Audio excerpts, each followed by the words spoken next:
93MHz KBS 1라디오입니다. HLKA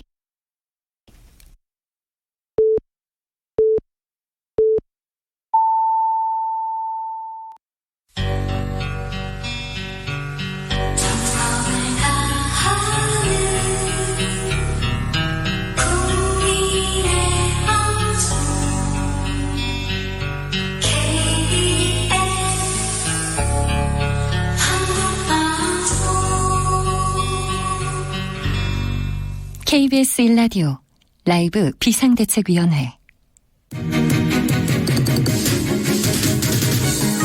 라이브 비상대책위원회 2부 시작합니다. 코로나19 상황실로 이어갑니다. 3월 24일 화요일 코로나19 확진자는 어제보다 76명 늘었습니다. 76명 중 해외 유입이 22명입니다. 유럽발 18명, 미주 4명입니다. 정부는 검역을 더 강화하는 방안에 고심하고 있습니다. 인터넷에서 성냥 도미노 동영상이 화제입니다. 촘촘히 붙어있는 성냥에 불이 쭉 번져 가다가 한 개 성냥이 한 발짝 물러나 있어요. 그랬더니 불이 멈췄습니다. 안전 성냥 영상인데요.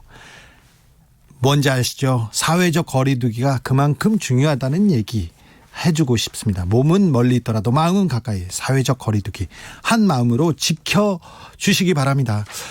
지금 코로나19보다 더 뜨거운 게 N번방입니다. N번방에 대한 분노의 글이 저희 청취자분들한테도 가득합니다. 6540님, 조디 포스터의 The Accused라는 영화를 보면 주점에서 집단 성범죄로 구경한 사람들도 처벌해요. 그렇습니다. 같이 쳐다보고 있는 사람들도 공범입니다. 그 범행을 막지 않았다면 그 사람도 공범이 될 수 있다는 거 우리 명심해야 됩니다. 이제는 생각해봐야 돼요. 자각해야 돼요. 피해자가 우리 동생이 우리 누이가 될 수 있다는 거 왜 생각하지 않습니까? 9090님, 문제는 처벌이 아니라 양형이 문제입니다. 미국처럼 미성년자 관련 성범죄는 50년 100년 구형해야 됩니다. 옳소 찬성합니다. 0000님, 우리나라 정치나 법조인들에게는 가해자 인권은 있고 피해자 인권은 없습니까? 가해자 온전보다 피해자와 그 가족의 고통을 먼저 생각해 봐야 됩니다. 그렇습니다. 100번 맞는 말씀입니다. 5383님, 이것이 범죄이고 앞으로 예방하고 싶다면 합당한 처벌을 하면 됩니다. 아주 간단한 겁니다. 주치폭력, 성폭력, 동물학대, 처벌이 가벼운 대표적인 3대 범죄라고 생각합니다. 저는 입법부에서도 김명수 사법부에도 안타까운 마음 많습니다. 저도 비슷한 생각이어서 아까 얘기했습니다. 김명수 대법원장이 열심히 노력하고 있습니다. 그런데 국민들이 더 많이 바라고 있고 그 법원과 입법부의 그 분발을 지금 그 요구하고 있다는 거 알아주셨으면, 명심해 주셨으면 한다는 그런 생각입니다. K74952149님입니다. 그걸 집행하고 판단하는 사람 역시 남자들이 대부분이라 가해자의 빙의를 하는 걸까요? 당신 엄마와 딸도 당할 수 있다고.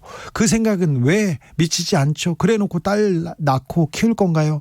그렇습니다. 우리나라의 출산율이 거의 전 세계에서 꼴찌. 그렇습니다. 나라가 소멸할 수도 있다는 그런 리포트도 나오지 않습니까? 그러니까 그런 고통스러운 지옥으로 만들고 우리 후손한테 물려주는 거는 저희들의 어른들의 책임이죠. 네. K7546566540님입니다. 아직도 여자는 남성을 위한 성적 소모품이라는 관념이 지배하는 나라. 이런 부분에 대해서 남성들이 특별히 좀 명심하고 반성할 부분이 있다고 생각합니다. 아까 진선미 의원이 나가면서 자기가 여성 인권을 위해서 이렇게 일하고 있다고 얘기하면 또 남자들한테 공격받을 텐데 욕먹을 텐데 얘기하고 가셨는데 그 말이 참 미안하고 죄송스럽게도 들리더라고요. 네, 그렇습니다. 최연소 청취자를 찾고 있습니다. 저희 방송에서 문자로요. 9246님, 340일 된 나가랑 듣고 있어요. 그렇죠. 340일 된 나가가 문자 보냈다고 아까 하신 분들은 천재일세. 네, 정치에 관심이 없었지만 아기가 태어나고 나니까 내 아들이 살아갈 세상을 지금부터 함께 만들어가야 한다고 생각해 열심히 비대위 청취하고 있습니다. 네. 우리 아이들이 먼 훗날 투표할 날이 왔을 때 올바른 선택을 할 수 있도록 다 함께 노력했으면 합니다. 그렇습니다. 우리 아이들이 살아갈 세상입니다. 그러니까 우리가 조금 더 나은 세상을 물려줄 의무가 있습니다. 네. 투표가 그만큼 또 중요하고요. 양종숙님, 저는 죽을 때까지 비대위를 사랑하겠노라고 다짐하며 다시 태어났어요. 2020년 3월 24일 화요일 5시 13분. PD님, 홍 PD님 선물 주셔야 되겠는데요. 라디오 정보센터로 가겠습니다. 정한나 씨. 코로나19 확진자 중 사망자가 오늘 오후 기준 4명이 추가로 확인돼 총 124명으로 늘어났습니다. 오늘 0시 기준 코로나19 확진자는 9,037명으로 집계됐으며 완치 판정을 받고 격리 해제된 사람은 341명 늘어 총 3,507명으로 집계됐습니다. 코스피가 미국 연방준비제도의 무제한 양적 완화, 정부의 기업 금융시장 안정 방안 등에 힘입어 역대 최대폭으로 급등하며 1,600선을 회복했습니다. 주가가 크게 오르면서 서울 외환시장에서 원달러 환율은 전이보다 16.9원 내린 달러당 1,249.6원에 거래를 마쳤습니다. 문 대통령은 오늘 청와대에서 2차 비상경제회의를 주재하고 코로나19 충격으로 기업이 도산하는 일은 반드시 막겠다며 100조 원 규모의 기업 구호 긴급자금 투입을 결정하겠다고 밝혔습니다. 정부가 코로나19로 인해 위기에 처한 기업들과 금융시장 안정을 위해 금융지원 규모를 100조 원으로 확대하기로 했습니다. 크리스탈리나 게으르기에바 IMF 총재는 코로나19가 올해 전 세계에 경기 침체를 일으킬 것이라며 이는 2008년, 2009년 글로벌 금융위기보다 더 심할 수 있다고 예상했습니다. 유럽에서 입국한 내국인은 코로나19 관련 증상이 없으면 자가격리 후 3일 내 진단검사를 받게 됩니다. 다음 달 개학을 앞두고 정부가 학교마다 코로나19 의심 증상자의 격리실을 미리 마련하고 등교 시간의 혼잡을 최소화하기 위해 학생들 등교를 분산하는 방안을 마련하는 등 개학 전후의 방역 지침을 발표했습니다. 경찰이 특별수사본부를 설치하는 등 텔레그램 N번방을 포함한 디지털 성범죄에 엄정 대응하겠다고 밝혔습니다. 지금까지 정보센터 뉴스였습니다.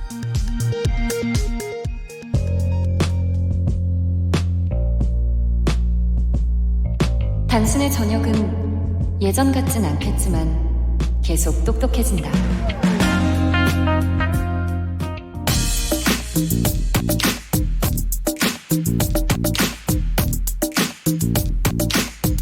쏙 인터뷰.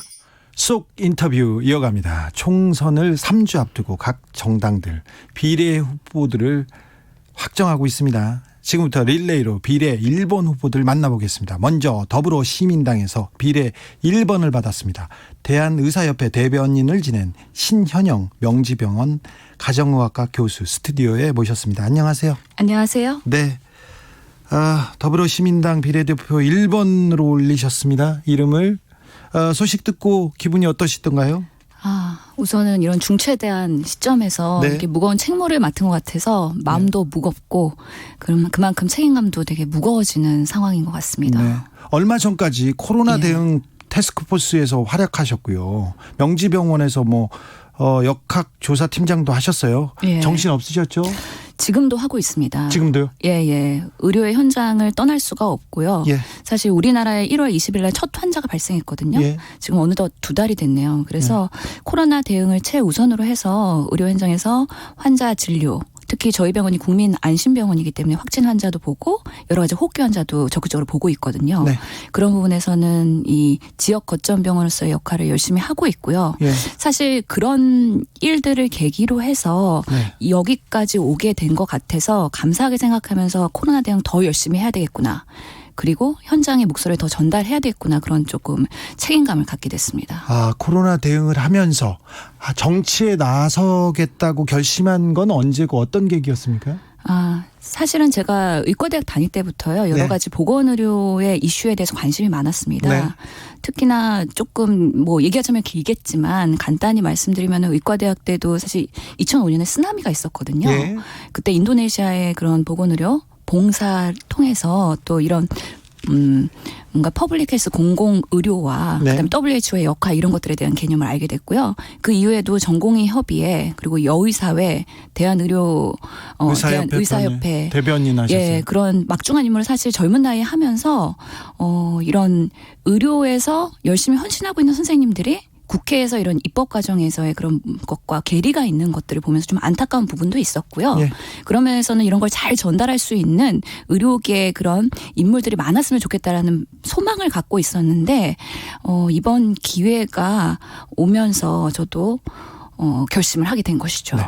의사협회 대한의사협회 대변인 하셨어요. 언제 예, 하신 그렇습니다. 거죠? 저희가 2014년에 했었고요. 지금 최대집 회장님 이전 박치기 그 전. 네. 예, 이전에 했었던 거죠. 예, 이전이셨군요. 비례대표 후보가 돼 주십시오 하고 전화를 받은 건 언제입니까? 최근의 일입니다. 최근이죠. 그러니까 예. 언제였어요? 괜찮아. 네, 괜찮아요. 최근에 그 추가 공모 그래서 그게 공고가 났었잖아요. 그게 며칠이죠? 제가 요즘에 하루하루가 너무 코로나 대응 때문에 너무 길게 느껴져서 네. 최근에 한 2, 3일 전이었던 걸로 기억이 되는데요. 네. 그러면서 주변에 권유가 있었고요. 예. 또 그런 보건의료에 대한 뭔가 현장 전문가들이 정책 그런 결정 과정에서 경험도 있는 분이 좋겠다 해서 네. 학회나 여러 여의사 단체에서 추천을 받게 되었습니다. 예. 네. 그래서 지금은 다른 당에서도 미래한국당도 그렇고요. 저 다른 국민의당도 그렇고 비례대표의 의사나 의료인들이 굉장히 많습니다. 그래서 현 시점에서 정치권 진출이 많아질 수밖에 없는 이유를 조금 짐작할 수도 있습니다. 예, 사실 보건의료의 이슈가 이제는 세계 감염병, 네. 특히나 한국뿐만 아니라 여러 가지 신종 감염병으로 해서 계속해서 반복되고 있는 부분이기 때문에 네. 국가에서도 이런 국민의 건강과 생명권을 위협할 수 있는 이런 의료 시스템에 대한 대응을 잘 해야 되겠다.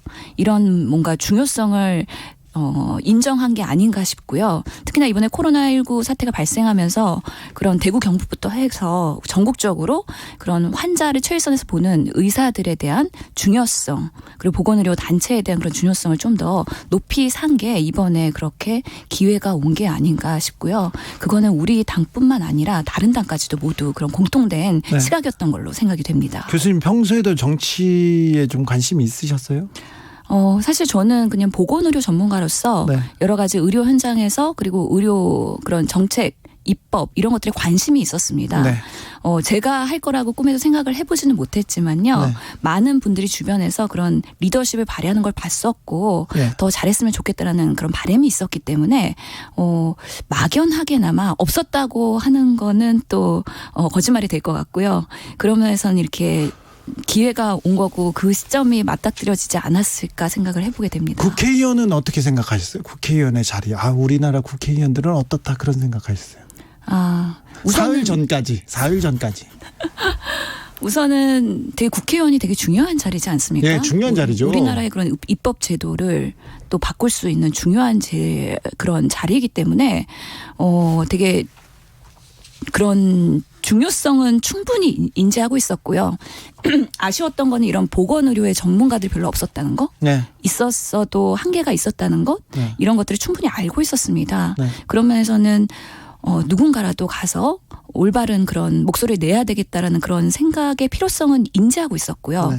그러면서 올바른 정치인들이 많아지길 특히 국회의원으로서 좋은 분들이 많이 진출했으면 좋겠다라는 생각을 갖고 있었습니다. 좋은 분들이 많아지길 그러다가 직접 전화를 받으니까 어땠어요? 당신을 의사 쪽 비례대표로 이렇게 선정할 테니 국회의원이 되어달라 이 전화를 받았을 때. 사실은 당황스러웠고요. 네. 관심이 있냐고 여쭤보셨던 거죠. 처음에 처음에는요? 예.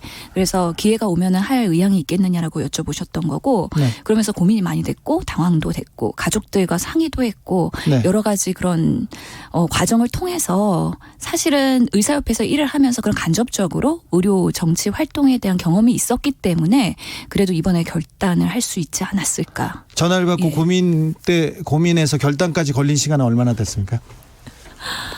그래도 저는 되게 그 시간이 길게 느껴졌었거든요. 그렇죠. 네. 시간이 갑자기 멈추는 것 같던 네. 그런 순간들이었고 예. 실제로 이런 코로나 대응과 관련해서 헌신한 많은 의료인들이 있는데 그중에 한 명으로 사실 제의를 받은 거에 대해서 매우 영광으로 생각을 했고요. 예. 그러면서 제가 국가를 위해서 어떻게 헌신할 수 있을까에 고민하던 차에 그 시간이 매우 길었던 걸로 저는 느껴집니다. 아, 뭐 그래요. 예. 정치인들이 원래 예. 시간을 물어보면 이렇게 대답하는데 비례대표 1번 뭐 정치적인 발언을 정치적으로 대답하는 것 같아서 네. 아, 그 당시에는 1번이라고 추워도 생각 못 했었고요. 네, 되게 예. 겸허하게 그런 기회를 받아들인 것이 사실입니다. 정치자 질문입니다. 사익길님, 진우야, 이분 성함이 뭐냐고 물어봐라. 이렇게 정치인들은 자기 이름을 어디 가서나 많이 얘기하답니다. 성함이 뭐냐고 물어보네요. 아, 저는 신현영입니다. 네, 보통 가면 이제는 여의도에서 인사할 때는 어떻게 인사하십니까? 이제- 아직은 네.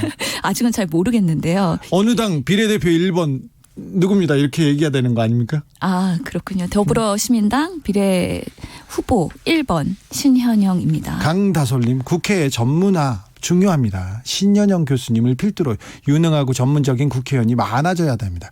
솔직히 저 같으면 정치해볼 생각 없냐고 제의오면 무섭기도 할 것 같아요. 이렇게 물어보는데 무섭기도 했죠. 뭐 부인할 수가 없을 것 같습니다. 네. 아직은 그래도 저는 젊은이사라고 생각을 하고 있거든요. 네. 그렇기 때문에 앞으로 많은 일들을 할 수 있고 그런 많은 갈 길이 있는데 그중에 하나가 정치일까에 대한 고민을 했었고요. 예. 그러면서는 큰 결단을 한 거는 사실입니다. 네. 당 사람들 좀 만나보셨어요? 아직은 그런 누구 만나셨어요? 아직은 제가 코로나 현장에 있다 보니까 많은 분들을 뵙지 못했고요. 예. 이제 만나 뵈러 가야 될 것 같다는 생각이 듭니다. 당 상황에 대해서 제가 물어보면 잘 모르시죠? 좀 더 앞으로 네. 잘 예, 우선은 여러 가지 그런 시간들이 좀 있기 때문에 차차 네. 알아가는 것으로 하겠습니다. 당 상황에 대해서는 그 방송 끝나고 저한테 좀 듣고 가시던가 아니면 저기 더 라이브 게시판에 라이브 비데이 게시판에 예. 청취자들이 질문을 많이 해놨어요. 의견도 예, 그런 예. 거 보면 도움이 됩니다. 아, 예, 감사합니다. 3959님, 파렴치한 범죄를 저지른 의사는 면허를 박탈하게 해주세요. 이런 얘기 하셨어요? 아, 근데 그 파렴치한 범죄라는 거에 그 정의와 범위가 아직 명확하지가 않거든요. 강남의 어떤 병원에서 아시잖아. 그 저기 수면제 프로포폴 같은 그 주사액을 그 놓고 나서 그 환자를 성폭행한 분이 있습니다. 그분 예. 그 옆에 가서 병원 의사 하고 있어요. 그리고 지방에서 그 수많은 그 환자를 그 마취시켜서 성폭행한 분도 아직 의사로 활동하고 있습니다. 우리나라에서 의사란 그 직함은 굉장히 좀 공고한 성과도 같아요. 그래서 그런 분들 많습니다. 많다고 하면 너무 과장된 얘기실 좀 거라고 있습니다. 생각하고요. 네, 예, 네, 일부 그런 분들이 있을 수 있다고 생각을 하고요. 사실 예. 그런 부분에서 의사협회 때도 많은 고민을 했었고 네. 윤리적으로 문제되는 분들에 대해서는 정당한 징계가 있어야 된다고 판단을 했었거든요. 그렇죠. 그런 면에서 저희가 여러 가지 가이드라인이나 그런 의사 윤리에 대한 부분을 강조해야 된다는 얘기는 계속 있었고 네. 그런 것들을 좀 더 저희가 공고히 하기 위한 노력은 앞으로도 의료계의 국민들이 같이 해야 될 거라고 생각이 네. 듭니다. 저기 문재인 저기 정권의 코로나19 대응에 대해서 왜 의사협회는 그렇게 부정적이죠? 특별히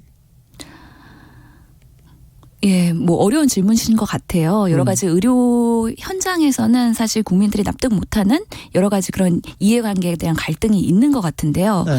우선은 그런 보장성 강화에 대해서는 필요한 부분이라고 보고요. 하지만 의료 현장에서 이걸 어떻게 정착할 거냐에 대해서는 충분한 논의가 있어야 된다고 생각을 하거든요. 그러면서 또 이번에 제가 기회가 된다면 네. 그런 부분에 있어서 잘 조율할 수 있도록 충분히 논의를 하도록 하겠습니다. 장태용님 질문입니다. 부디 나라와 국가를 위해서 일하시길 바랍니다. 제발 배지 달자마자 변하지 마시고요. 아, 예. 아주 중요한 지적이신 것 같고 겸허히 받아들이겠습니다. 총선이 며칠 남지 않았습니다. 경황이 없겠지만 이제 총선을 준비해야 되는데 앞으로 총선 준비 어떻게 하실 거예요? 우선은 저는 그 코로나19가 현재 우리 국민에서는 가장 중요한 여러 가지 이슈 중에서 상위에 해당된다고 보기 때문에 보건의료 전문가로서는 코로나19 대응을 잘할 수 있도록 현장과 앞으로 정치권에서의 그런 연결 고리를 계속할 수 있는 고민을 하고 준비를 하도록 하겠습니다. 네. 이번 총선의 시대 정신은 무엇이라고 생각하십니까?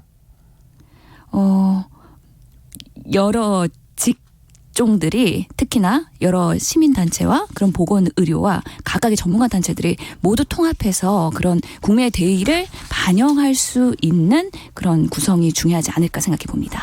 여기까지 듣겠습니다. 지금까지 신현영 비례 1번입니다. 더불어 시민당 비례 1번 후보를 만나봤습니다. 감사합니다. 감사합니다.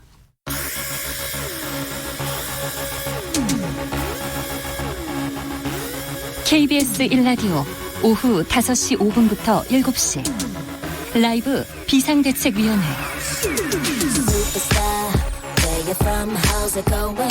I know you got a clue what you're doing. You can play brand new to all the other chicks out here, but I know what you are, baby. Look at you, getting more than just a re-up, baby you. 이번에는 미래한국당 비례대표 1번 만나보겠습니다. 일주일 사이에 순번이 왔다 갔다 또 하시고 좀 마음고생 하셨겠어요. 그 사이에 미래한국당 대표가 바뀌기도 했습니다. 하지만 결국에는 미래한국당 비례대표 1번으로 확정된 윤주경 전 독립기념관장님 만나보시겠습니다. 안녕하세요. 안녕하세요. 네, 윤주경 전 독립기념관장, 윤봉길 의사 손녀 되시죠? 네. 할아버지신. 그렇죠. 저희 할아버지가 떠나실 때 안아보고 내려놓고 간 아들이 낳은 딸이죠. 아, 네, 그렇습니까? 네. 제가 기사를 쓴 적이 있습니다. 친일파 할아버지 감사합니다. 독립군 할아버지 배가 고파요. 독립군 손자들은 그렇게 어렵게 자랐는데 어떻게 좀 자라실 때 환경은 괜찮았는지. 윤봉길 의사가 굉장히 젊은 나이에 돌아가셨잖아요. 예. 그래서 윤봉길 의사의 아버님과 어머님이 생존하시면서 가정을 꾸리셨기 때문에 저희 이제 할머니, 그러니까 부인하고 아들은 그래도 그러니까 일반 그 풍비박산난 독립운동가들의 후손에 비해서는 안정되게 사셨죠. 그래서 저희가 풍족하다고는 할 수 없지만 그렇게 정말 풍비박산난 독립운동가 후손들을 대할 때면 한편으로 저도 많은 또 안타까움을 느끼고 그러죠. 네. 어떻게 보면은 정말 한 가장이 무너짐으로써 어려운 생활을 하셨던 분들 많이 안타깝고 또 한편으로는 우리 대한민국이 남녀 평등이라는 것이 이루어진 지 얼마 안 됐잖아요. 그래서 예전에는 딸이나 손녀 경우에는 혜택을 못 받는 경우도 있었어요. 그래서 그런 분들은 정말 너무너무 어렵게 사셨기 때문에 그거는 뭐 그 고초는 이루 말을 할 수 없는 거죠. 네. 아니, 국가를 위해서 이렇게 독립운동한 분들, 목숨을 내놓고 인생을 내놓은 분들인데 국가가 좀 더 잘했어야죠. 그렇죠. 그런데 그거를 저는 한편으로 대한민국이 정말 어려운 상황에서 조금씩 발전하면서 독립운동가 후손들에 대한 또 예우도 조금씩 달라졌기 때문에 이런 것을 만든 우리 대한민국 국민 정말 위대하고 자랑스럽다고 생각합니다. 네. 황교안 대표가 비례대표로 비례 후보로 나와주십사 이렇게 모셨습니다. 직접. 그렇죠. 그러셨죠. 뭐라고 하던가요? 도와주셨으면 좋겠다고 말씀을 하셨죠. 네. 도와달라? 네. 네. 그래서 뭐라고 하셨어요? 좀 생각할 시간을 달라고 했죠. 했고. 많이 고민했는데, 사실은 제가 정치를 생각한 사람이 아니었기 때문에, 예. 과연 이렇게 새로 열리는 문을 열고 나가면은 무엇을 할 수 있을까, 무엇을 해야만 할까, 그런 고민들이 많았었는데, 저희 어머니께서 너가 독립기념관 관장 무난하게 했으니까 또 새로운 세상을 나가면은 또 너가 잘할 수 있는 일이 있을 수 있으니까 그 일을 하는 것도 네 인생에 그리고 대한민국을 위해서 보람 있는 일이다 격려해 주셔서 또 결심을 할 수 있었죠. 네.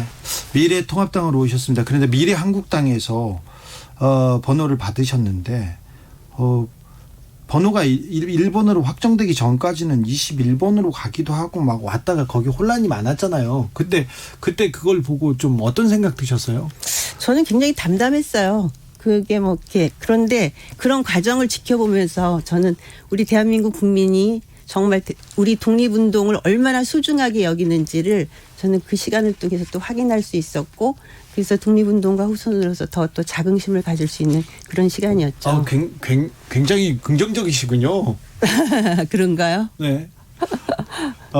굉장히 긍정적이시군요. 제가 또 그런 기사를 썼습니다. 독립열사 욕보이는 독립운동 기념사업회 이렇게 얘기했는데 윤봉길 기념사업회는 조금 물러서 있는데 안중근 의사 기념사업회나 저기 도산 안창호 기념사업회 이런 데 보면 친일파들이 굉장히 많았어요. 제가 그런 곳에 많이 그 구성원들에 대해서 네. 관심을 갖지 않았었어요. 그러면 윤봉길 의사 기념사업회는 좀 잘 아시죠? 그렇죠. 거기는 정치인들이 많았잖아요. 그랬었죠. 그 당시에 이제 어르신들 네. 말씀을 드리면은 윤봉길 의사는 대한민국을 위해서 일하신 분이지 네. 뭐 여나 야를 가려서 일하신 분이 아니니까 여야 모든 정치인들이 들어와서 자기의 몫을 하면서 윤봉길 의사를 선양해 주면 얼마나 좋겠느냐 이런 말씀들을 많이 하시더라고요. 근데 저는 정말 나이가 지금 같은 나이가 아니었기 때문에 네. 어르신들이 그렇게 생각하시는구나 그랬었죠. 특별히 저기 그 한나라당, 새누리당 그쪽이 많았는데 이명박 대통령도 거기에서 그 윤봉길 의사 기념사업회 회장을 하셨어요. 2007년 대선 직전에. 그러셨죠. 네, 잘했습니까? 나름대로 또 뭐랄까 그 전에 회장님에 비해서는 또 다른 면으로 윤봉길 의사를 선양하는 일들을 했죠. 무슨 뭐 뮤지컬을 공연한다던가 이러면서 네. 어떤 역사를 역사로만 전달하는 것이 아니라 좀 문화의 옷을 입혀서 해보려는 그런 시도들이 있었죠. 네. 그리고 이명박 대통령 대선 되고 나서는 바로 이렇게 이제 뭐 대통령이니까 떠나긴 하셨습니다만, 박근혜 그 대통령 후보 선거 캠프에 이렇게 처음에 이렇게 인연을 맺으면서 정치권과 관계를 맺었다고 봐야 되겠죠? 글쎄 그 당시에 제가 그렇게 되니까 정치로 들어왔다고 이렇게 말씀해 주시는 분이 있어서 이것이 정치인가 갸우뚱했던 기억이 납니다. 아, 정치는 아니었고 그냥 캠프에만 참여한 겁니까? 그렇죠. 저는 그 당시에 우리 정말 그분이 산업화의 땀과 또 민주화의 피를 정말 잘 선양해서 더 멋진 대한민국을 만들어 주셨으면 좋겠다는 생각을 갖고 또 아시는 분이 저에게 말씀을 하셨을 때 그때 긍정을 했었죠. 그 캠프에 참여하시고 인수위에도 국민통합위원회 부위원장 국민대통합위원회. 네, 대통합위원회 부위원장 하셨습니다. 그런데 그 박근혜 대통령이 이제 탄핵되고 국정농단 사건으로 이렇게 탄핵되는 위기를 이렇게 겪는 걸 보고는 어떤 생각이 드던가요? 많이 안타까웠죠. 이게 어떤 정부든 간에 그 정부가 성공을 해야지만 대한민국은 더욱더 발전하고 멋진 대한민국으로 나아가는데 네. 늘 대통령들이 마칠 때는 박수를 받지 못하고 임기를 맞춰가는 것이 너무나 안타까웠고 이제 급기야는 탄핵까지 되니까 정말 앞으로가 너무 많이 걱정되면서 다시는 이런 뭐 슬픈 사태가 있으면 안 되겠다는 그런 생각들을 많이 했었죠. 윤봉길 의사의 손녀고요. 그리고 또 상징성이 굉장히 있으신 분입니다. 그래서 비례대표 1번이 되셨고, 근데 왜 박근혜 후보한테 갔을까 이런 분도 있고요. 보리심의 소양아 이추월님은 근데 왜 미래통합당에 가셨는지 궁금합니다. 이렇게 물어보는 분도 있습니다. 미래통합당 혹은 미래한국당에서 미래를 보셨습니까?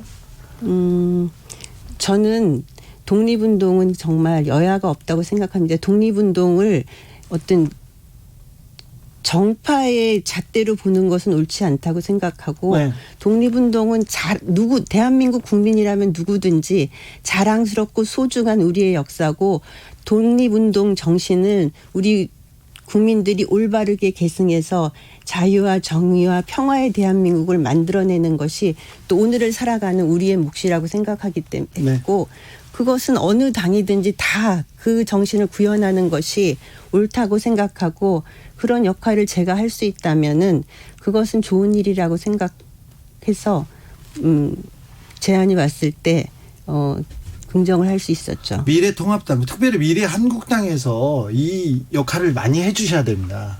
네? 네. 그렇잖아요. 그쵸. 사실 그 미래통합당의 전신에서는 친일 반문민족 행위에 대한 여러 그 진상규명 반대했고, 친일 임명사전 그 지원금도 다 깎고, 그래서 독립운동가 그렇지만은 그 정부에서 독립운동가 임명사전을 편찬하는 것에 네. 그 전에 늘 독립기념관의 소망이었던 그 독립운동가 임명사전을 편찬할 수 있는 또 그런 것을 만들어 갔죠. 그래서 세상은 안타까운 일이 너무 많죠. 그렇지만은 저는 그런 생각을 합니다. 우리가 어떤 우리 역사를 보면서 부끄러운 면과 자랑스러운 면이 있는데 그 우리 역사에 대해서 정말 자랑스러운 면을 더 많이 보면서 자긍심을 느낄 때 더 큰 에너지가 나오면서 정말 밝은 미래를 열어나갈 수 있는 그런 힘이 생긴다고 생각합니다. 그래서 윤 후보님, 이제 윤 의원님이 곧 되시겠지만 윤 후보님한테 그 기대가 큰 겁니다. 독립기념관장을 지냈습니다. 그래서 3.1운동 임시정부 수립과 3.1운동 임시정부 수립 100주년 막부 그런데 한일 관계가 좀 안 좋잖아요. 악화 일로인데 이 과거사 문제 어떻게 정리하고 넘어가는 게 좋을까요? 전문가이시니까 또 한 고견을 좀 여쭤볼게요. 저는 학자라거나 이런 전문가라고 하면은 좀 어폐가 있고요. 관심을 갖는 사람이죠. 아니, 독립기념관장이셨으니까.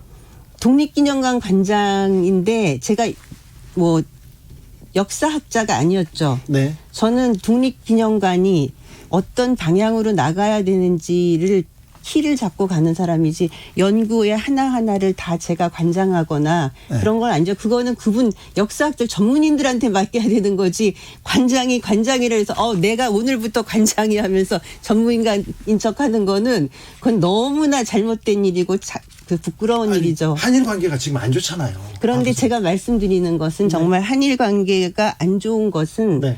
그 바탕에는 정말 과거의 잘못된 역사를 반성하지 않고 예. 그것을 미화하거나 또 왜곡하려고 하는 거에 대해 것은 잘못이죠. 그래서 역사에 대해서 정말 진정 어린 반성을 하고 새로운 미래를 열어나가려는 자세가 생성된다면은 그거는 우리가 정말 대한민국의 더 멋진 미래를 위해서라도 그것은 같이 손잡고 나가야 되는 거죠. 그래서 안중근 의사의 동양평화론도 보면은 그렇잖아요. 네. 한국과 중국과 일본이 독립을 유지하면서 공존하면서 서로 조화를 이룰 때 아시아의 평화가 온다. 그 길을 가야 된다 하셨던 분이 또 안중근 의사고 예. 우리도 그런 것을 이어가는 것이 옳지 않나 생각합니다. 8월 15일은 광복절이죠. 그렇죠. 건국절입니까? 정말 꼭 그런 말씀을 하셔야 되는데 제가 국회에서 분명히 말씀드렸습니다. 8월 15일은 민족이 해방을 맞은 해방일임과 동시에 우리 대한민국 정부가 수립된 정부 수립을 축하하는 광복절이라는 말씀을 분명히 드렸습니다. 네, 아니요. 저는 못 들었어요. 자, 마지막으로요. 이번 총선의 핵심 이슈, 시대 정신은 뭐라고 생각하십니까? 정의와 공정 그리고 미래에 대한 희망이라고 생각합니다. 정의와 공정. 그리고 미래에 대한 희망이요. 여기까지 듣겠습니다. 지금까지 윤주경 전 독립기념관장이었습니다. 한국당의 비례대표 1번이었습니다. 감사합니다. 감사합니다. 네. 교통정보센터로 갈까요? 임초희 씨. 네, 퇴근 시간대답게 빠르게 교통량 늘고 있고요. 돌발 상황으로 주의가 필요한 곳도 있습니다. 먼저 서울 시내 노들로 한강대교 쪽인데요. 여의하류와 노량진 수산시장 사이 2차로에서 사고를 처리하고 있습니다. 잘 살펴서 지나셔야겠습니다.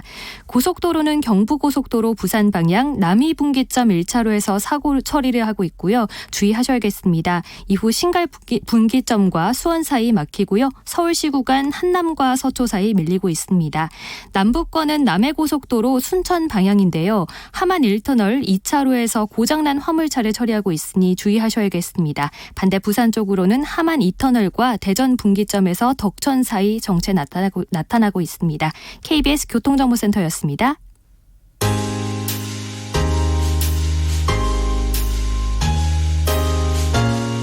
당신의 퇴근길, 야근길, 학교길, 정처 없이 걷는 길, 그 모든 길에 변함없이 함께합니다.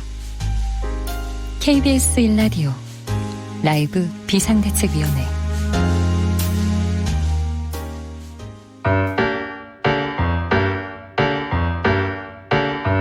정치판에 쏟아지는 말. 그 말 속에 숨어있는 의도를 낱낱이 파헤쳐봅니다. 정치 알고 보면 더 재밌다. 정치의 속내. 정치의 설사 정치연구소 싱크와이의 김성일 소장 모셨습니다. 안녕하세요. 네, 안녕하세요. 네, 이제 소개 인사가 좀 달라지셔야 될 것 같은데요. 네, 이번에 열린민주당의 비례 후보로 등록해서 출마하게 됐고요. 네. 예, 열린민주당 당 대변인을 맡게 됐습니다. 열린민주당 대변인요? 네. 네. 아, 대변인이요? 높은 사람 되셨네요. 높진 않고요. 예. 뭐 할 일이 많겠죠. 네. 비례대표 순번을 받으셨는데 네. 당에서는 당선 가능성을 어디까지 보고 있습니까? 아침에 공관위원장 하는 선혜원 의원이 인터뷰한 거 보니까 13에서 15석 자신한다 이렇게 말씀하시더라고요. 네, 손혜원 의원의 예상이나 뭐 의견을 그렇게 높이 사진 않는데 김성애 소장의 얼굴을 보니까 굉장히 자신감이 있습니다. 예, 지금까지 보기와 드물게. 네? 이렇게 됐으면 열심히 해야죠. 예. 이렇게 됐으면요. 그 당은 너무 시끄럽고 좀 아직 정리가 돼가 오늘도 누가 그만두시고 그러셨어요? 예, 뭐 그러는 과정이 있었고 지금 전당원 투표로 최종 후보군을 찬반 투표를 몰아서 확정 중이고요. 네. 오늘 밤 10시면 결과가 나오면 이제 모든 게 확정되죠. 근데 번호는 다 정해졌고 찬반 투표를 통해서 비례대표 순번을 승인받는 그런 절차를 갖는 건가요? 그렇습니다. 이제 뭐 모든 정당이 당원과 대의원 등의 민주적인 절차를 거쳐서 후보를 선정하게 되어 있기 때문에 네. 전체 명부를 당원에게 물어서 하는 것이고요. 네. 이게 모바일에 익숙한 사람들이 많아서 뭐 순조롭게 잘 이루어지고 있습니다. 총선을 이제 오늘 주제는 어떤 주제입니까? 이것은 아주 중립적으로 무소속 3자 대결로 한번 네. 꾸며봤습니다. 중립적으로 보이진 않습니다. 네, 자 무소속 3자 대결. 그래서 중립적인 의견을 저희가 모았습니다. 네네. 자 누구 어디 동네를 가져오신 건가요? 첫 번째는 더불어민주당을 탈당한 동대문 의뢰 민병두 의원 얘기부터 시작해 보겠습니다. 민병두 의원 어떻게 되고 가고 있나요?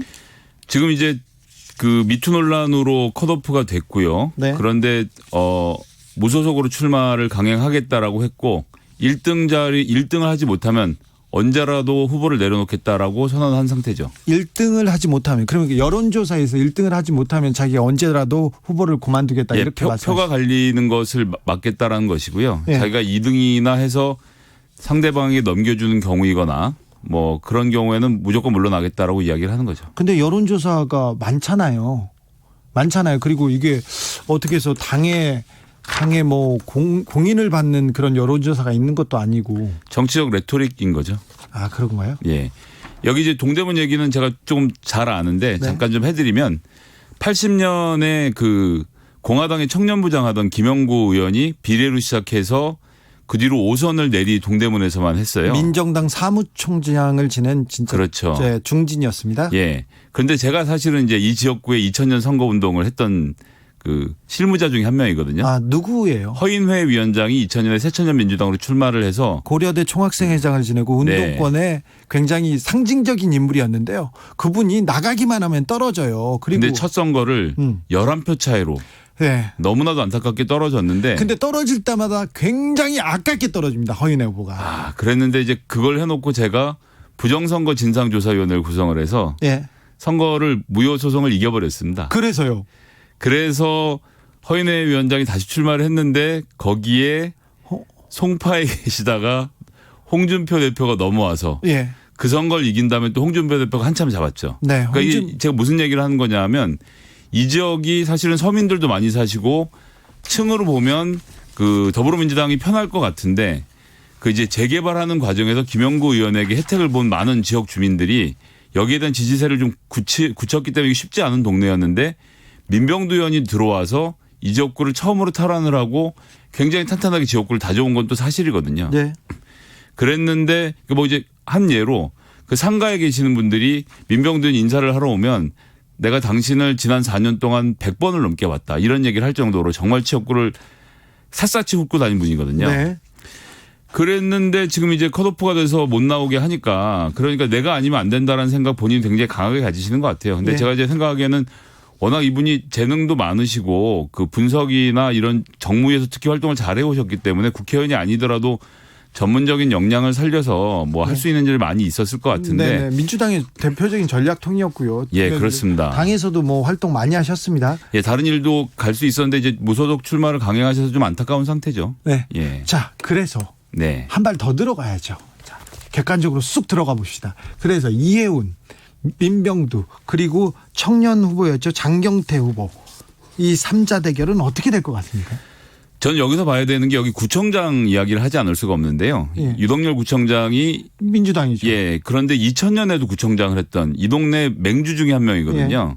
그렇기 때문에 장경태 그 후보하고 유동열 구청장이 손을 강하게 잡으면 민병두 의원이 생각하는 것처럼 한쪽 쏠림이 쉽게 나타나지 않을 겁니다. 그러면 강하게 잡지 않으면요?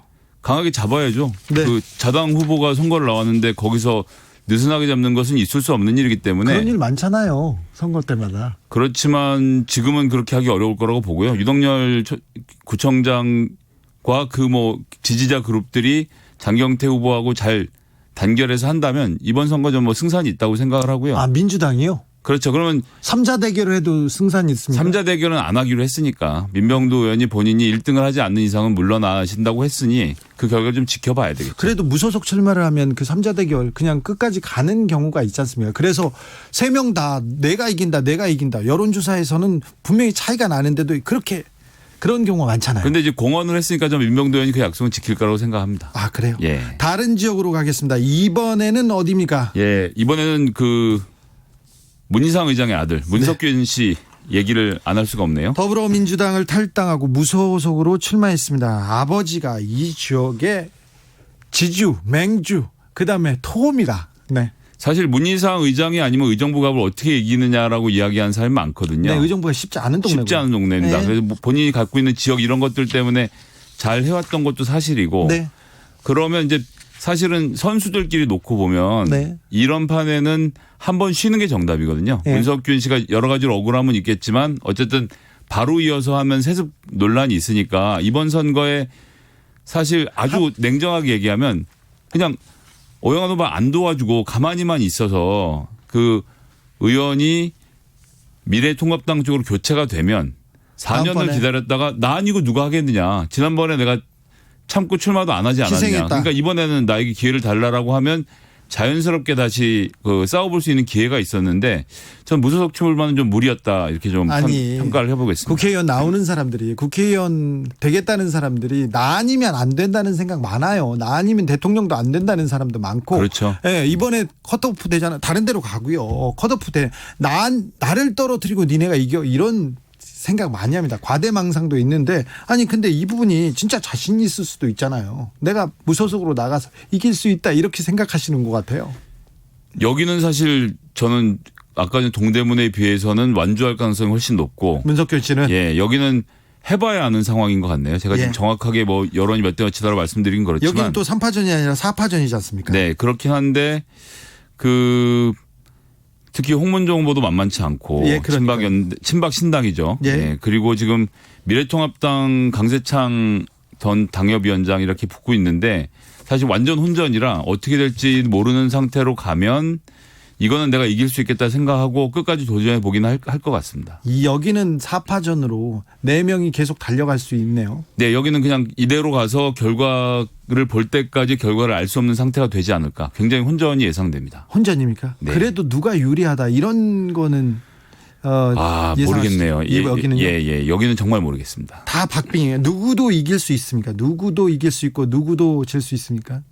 저는 뭐 그런 지역으로 봅니다. 조직 조직도 사실 무시를 못하기 때문에 지금 양당의 그러니까 제1야당과 여당의 조직은 후보를 돕고 있는데 그 후보들은 이름이 안 알려져 있고 예. 무소속과 친박 신당으로 출마하신 분들은 이름은 알려져 있는데 또 그래도 본인들 조직을 갖고 있기 때문에 하나 여쭤보겠습니다.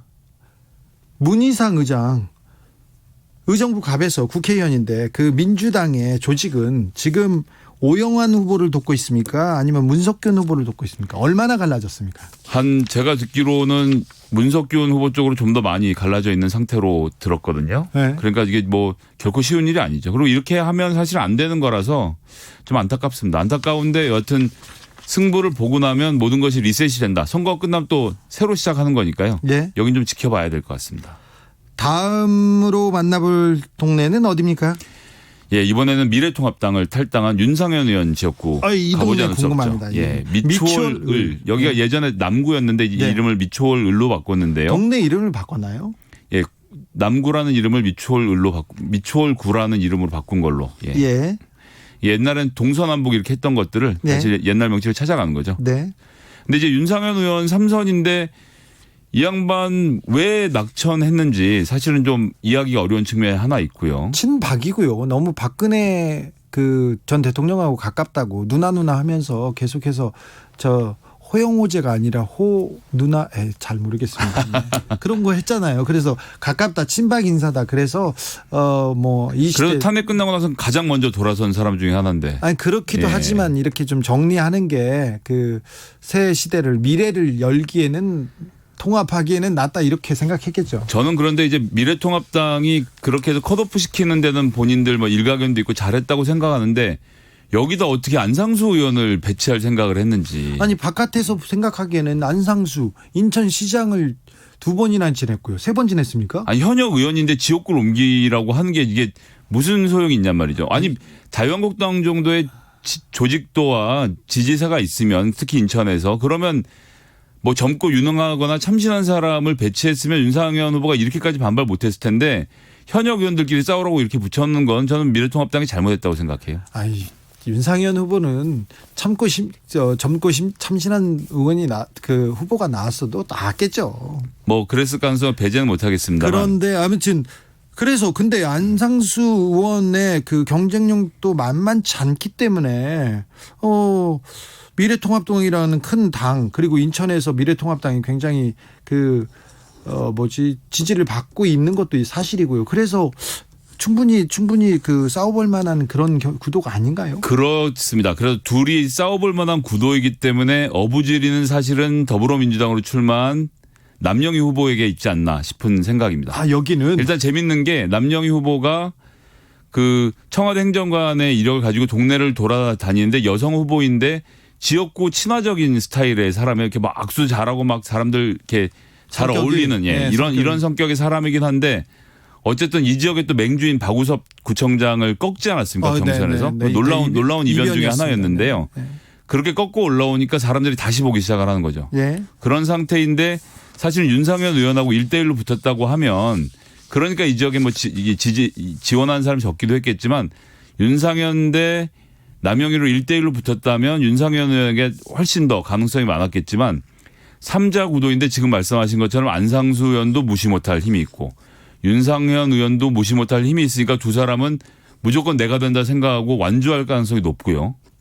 여기는 윤상현 의원 완주할 가능성 크죠. 예, 무소속 절대 포기 안 할 거고 윤상현 무소속으로 단일화한다 이런 그림은 못 그리지 않습니까? 윤상현 의원은 지난 선거에서도 무소속으로 출마해서 당선되고 돌아가지 않았습니다. 예, 그렇긴 한데 여기서 문제는 안상수 의원이 만만치 않은 정치인이고 특히나 인천에서의 인지도와 지지세가 있기 때문에 또 두 분이 공교롭게도 고향이 충남으로 겹치는 부분이 있어요. 근데 미래통합당인 전 그 자유한국당 이쪽에서는 이런 구도 때는 누굴 하나 이렇게 그 포기시키고 내가 잘못했다. 내가 그 형을 몰라봤다. 존경한다. 이렇게 얘기하면서 이렇게 마무리되는 훈훈한 광경 하루만 해도 잘 만듭니다.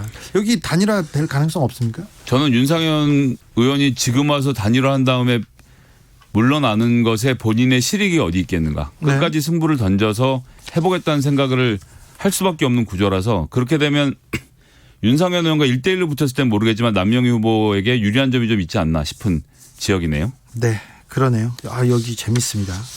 여기 굉장히 불꽃 튀는 지역이기도 합니다. 다음 소식으로 갈까요? 예.